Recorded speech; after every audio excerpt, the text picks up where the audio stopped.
नमस्कार, यह है कहानियों का अद्भुत संसार किस्सा कहानी। और किस्सा कहानी में मैं मंजीत ठाकुर आपको सुना रहा हूं आचार्य चतुरसेन शास्त्री का लिखा उपन्यास व्यंग रक्षामः।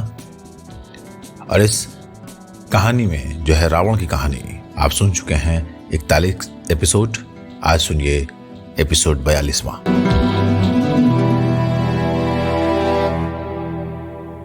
हनुमान मन में ये सोच ही रहे थे कि राक्षसियां मदोन्मत्त होकर तथा त्रिजटा की डांट खाकर दूर चली गई। इसी समय सीता ने भी उन्हें देखा। अब उन्होंने सुअवसर पाकर मृदु मंद स्वर में मानवी भाषा में कहा, इक्ष्वाकु वंश में महातेजस्वी धर्मज्ञ राजा दशरथ हुए, जो भूमंडल में सत्य प्रसिद्ध हैं। उनके पुत्र श्री राम पृथ्वी के सब धनुर्धारियों में श्रेष्ठ हैं। वे पिता की आज्ञा से उनके वचन की रक्षा के लिए पत्नी और भाई सहित वन आए थे। उन्होंने जनस्थान में 14 सहस्त्र राक्षसों का वध किया। तब खर दूषण के मर जाने पर रावण उनसे द्वेष करके मारीच की सहायता से उनकी पत्नी सीता को हर ले गया। श्री राम ने उस सीता का पता लगाने के लिए हमारे स्वामी वानरों के राजा सुग्रीव से मित्रता कर ली और उनके भाई बाली को मारकर उन्हें राज्य का स्वामी बनाया। सुग्रीव ने अपने सहस्त्रों वानरों को सीता की खोज में पृथ्वी के सब देशों में भेजा है। इधर गृद्धराज आर्य संपाति के कहने से मैंने 100 योजन समुद्र पार कर इस लंका में प्रवेश किया और अब जैसा श्री राम ने वर्णन किया उसी के अनुरूप भगवती सीता को यहां देख रहा हूं। हनुमान के अमृत के समान ये प्रिय वचन सुनकर सीता ने मुख पर से केश हटाकर मुंह ऊपर करके भली भांति हनुमान को देखा। उदयाचल से निकलते हुए सूर्य के समान उनका तेज था। क्षण भर को वो अवाक रह गई। उनकी आंखों से अश्रुधारा बह चली। ये देश हनुमान उनके और भी निकट आ गए। तब सीता ने कहा, जो कुछ मैंने सुना अगर वह स्वप्न नहीं है तो मैं वाणी के स्वामी बृहस्पति को, वज्रधारी इंद्र को, वाणी के अधिष्ठाता अग्नि को नमस्कार करती हूं। तब मारुति ने उन्हें प्रणाम करके कहा, देवी, मलिन पीतांबर धारण करने वाली आप कौन हैं? आपके नेत्र क्यों शोकाकुल हो रहे हैं? उनमें शोकाश्रु क्यों बह रहे हैं? दुख से आप में दीनता आ गई है। कहीं श्री राम दाशरथी की पत्नी सीता आप ही तो नहीं है? मारुति की ये वचन सुनकर सीता ने कहा, भद्र, मैं भूमंडल के राजाओं में श्रेष्ठ दशरथ की पुत्र वधू तथा विदेहराज की पुत्री हूं। मेरा नाम सीता है। हम दंडकारण्य में रहते थे। वहीं से दुरात्मा रावण मुझे हर लाया। अब उसने मेरे जीवन की अवधि नियत कर दी है, जिसमें 2 मास शेष रहे हैं।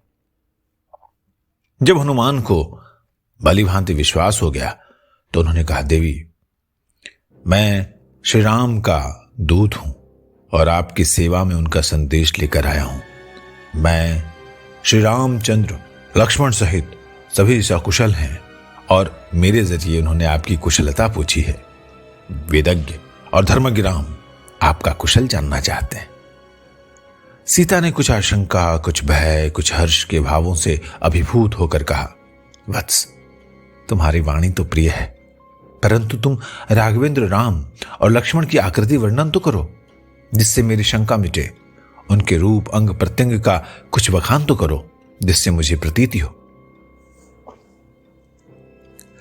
सीता के ये वचन सुनकर मारुति ने राम के मनोहर रूप का वर्णन किया। सीता को बहुत सांत्वना मिली।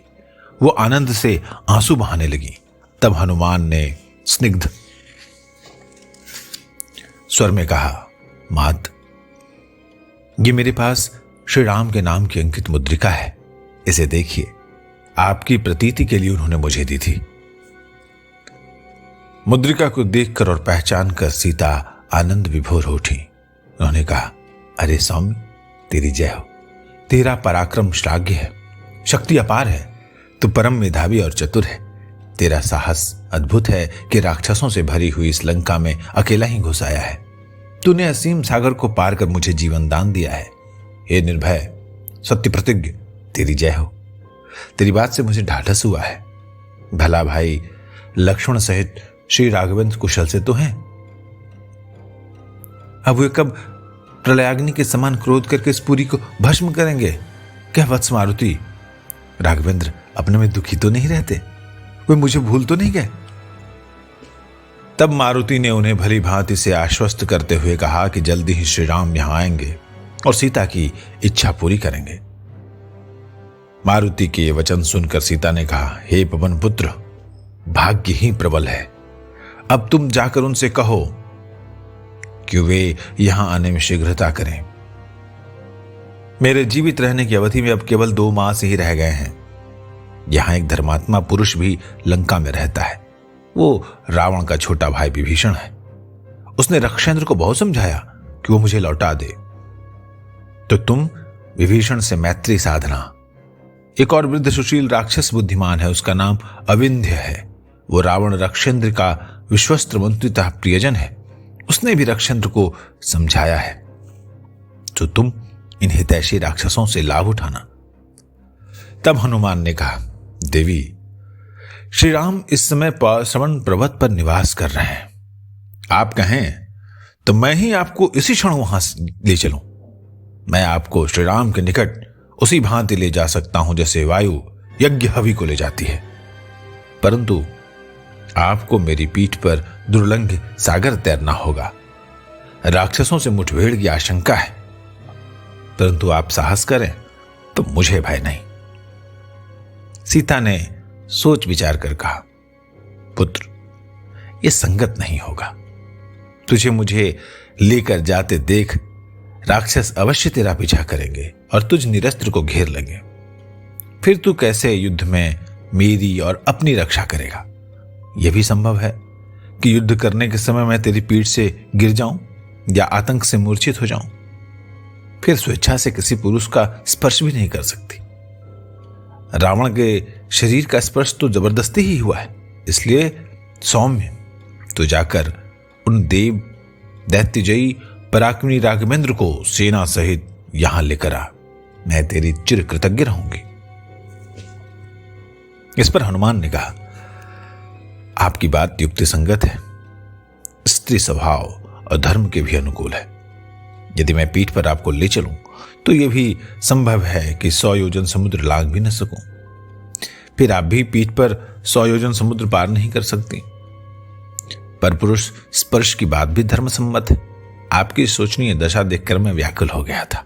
इसी से मैंने ये निवेदन किया था। अब आप अपना कोई चिन्ह मुझे दे दीजिए, जिसे देखकर श्री राम ये समझ लें कि मुझे आपके दर्शन हो गए। सीता जी ने कपड़े में बंधी चूड़ामणि खोलकर हनुमान को देते हुए कहा, इसे राघवेंद्र भली भांति पहचानते हैं। इसे देखकर उन्हें 3 व्यक्तियों की सुध आएगी, माता, पिता और मेरी। प्रबल पराक्रम मारुति ने भगवती सीता को देख लिया।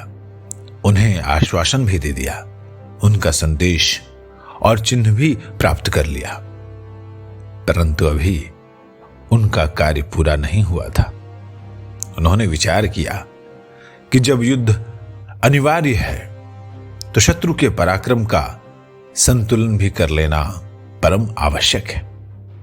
यह उन्होंने कैसे किया, यह सुनिए अगले एपिसोड में। यह आवाज थी मंजीत ठाकुर की। सुन रहे थे आप वयंग रक्षामा।